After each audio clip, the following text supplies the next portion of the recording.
Hi there, Sandra here from the Schwabens Nest. It's Flippin' Friday.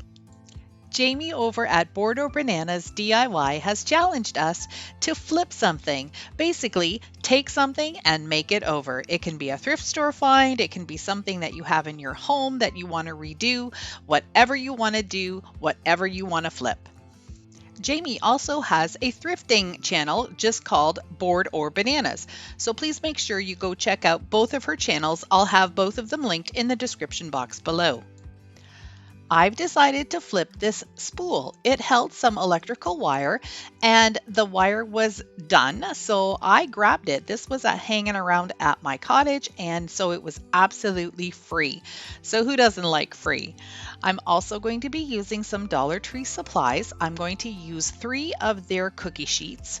I thought I might use these styrofoam circles, but I didn't end up using them in the end.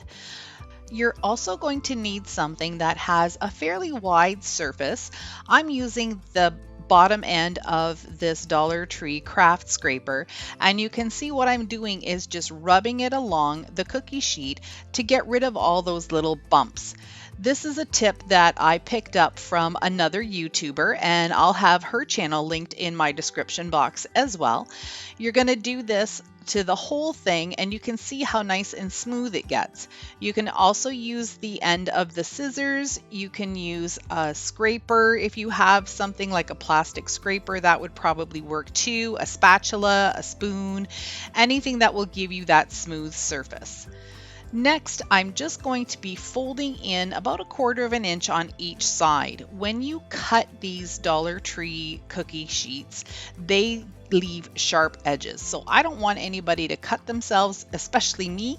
So I'm going to go ahead and fold those sharp edges over and just crease them nicely all the way down. Now that I've got a couple of pieces prepared, I'm going to show you what I'm going to do. I'm going to take each of these bands or strips and I'm going to hot glue them, one on the top and one on the bottom. This is going to create the round sections for my pumpkin.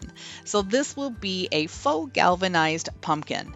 And using hot glue, remember when you're using hot glue on metal, it gets super hot. These cookie sheets warm up really quickly as well. So what you're going to do is use something else. I'm just using the end of this scraper because it is silicone and that's just going to help me protect my fingers. I'll do the same thing on the bottom, and then when I take the second piece, I'm going to overlap them just a little bit. Because it's in a circle, I'm not going to be able to do them 100% straight, so I do want them to overlap so they get this type of shape. It's going to be so cute when it's finished. Here's how I cut out the cookie sheet. I take off the outside edge, which is the part that's curled up, and you should be able to get 4 strips out of each of these cookie sheets. I cut them in half first, and then I cut the smaller sections in half again. Then I go ahead and do my smoothing out with my little scraper and folding over the edges to get rid of those sharp edges. I've just got one more piece to glue on. Take a look at this. It is absolutely so adorable. I was so pleased with how it was turning out. So excited that my vision was actually working out. Sometimes as crafters, these things don't always work out. So it's actually really exciting when they do.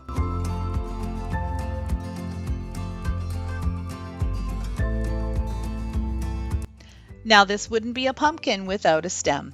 This is where this extra edge where we cut out and didn't need for the strips is going to come in handy. What I'm doing is just making it flat, kind of squishing it so it's nice and flat. And then I'm starting at one end and rolling it up. And as I roll it, I'm putting it in on an angle. So it's going to roll in on itself. And you can see that that is creating a little bit of a tall roll. It's going to start smaller and get larger as I get towards the bottom. And I'm not going to use all of it. I'm just going to go ahead and do it for as much as I feel it needs to be for the size of a pumpkin stem. Once I get the length I want, I'm going to cut off the end and then hot glue the edges together so they don't come apart.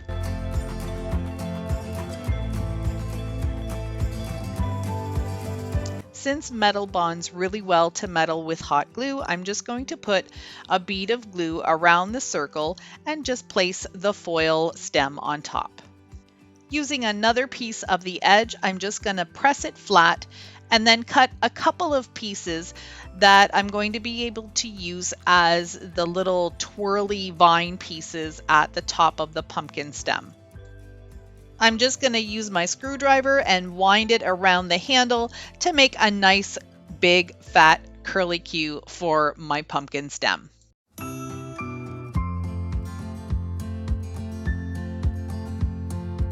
The original spool had some rusty black kind of markings on it. They were kind of dots, or it looked like someone had spray painted it. It's just how it oxidized, I guess. So what I'm doing is just taking some hammered metal finish paint in black, and I'm just spraying a little bit on there to get the same type of look that the spool got. So just some little spritzes, not too much color on this, but I just want to kind of dull it down a wee bit. Once the spray paint was dry, I took my honey brown acrylic paint and a really stiff brush, and I'm going to just flick some of this paint onto the pumpkin. I want this to look like kind of rusty spots, or I liked how it looked with the black, but I wanted it to have a little bit more of some fall pumpkin color to it as well.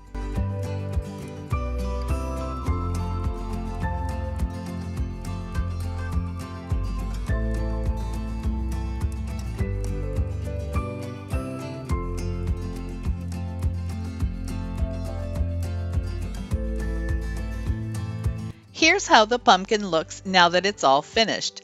Let me know what you think.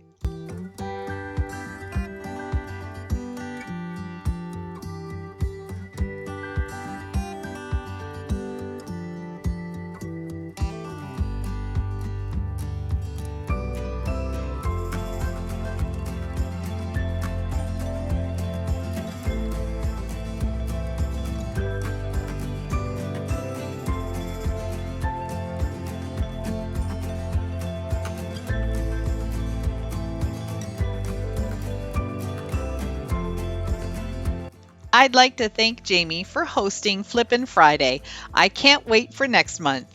If you like this type of content, I'd love for you to hit that red subscribe button and the bell to get notified when I upload new videos. Thanks so much for watching straight to the end. See you in the next one.